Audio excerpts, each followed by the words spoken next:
രാഷ്ട്രീയത്തിൽ ഭരണ പ്രതിപക്ഷ പോര് പുതിയ തലങ്ങളിലേക്ക് കടക്കുന്ന കാഴ്ചയ്ക്കാണ് കഴിഞ്ഞ കുറച്ച് ദിവസങ്ങളായി നിയമസഭയും പുറവും സാക്ഷ്യം വഹിക്കുന്നത്.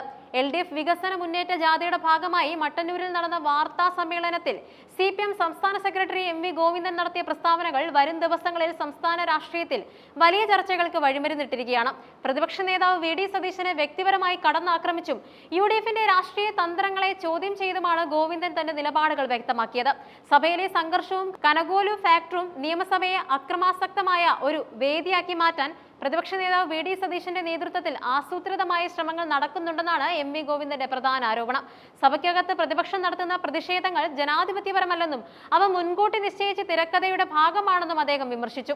ഇതിൽ ഏറ്റവും ശ്രദ്ധേയമായത് VD സതീശന്റെ ശരീരഭാഷയെക്കുറിച്ച് ഗോവിന്ദൻ നടത്തിയ പരിഹാസമാണ്. കോൺഗ്രസിന്റെ തിരഞ്ഞെടുപ്പ് തന്ത്രജ്ഞനായ സുനിൽ കനകോലു രൂപപ്പെടുത്തിയെടുത്ത ഒരു കൃത്രിമ ശൈലിയാണ് സതീശന്റേതെന്ന് അദ്ദേഹം ആരോപിച്ചു.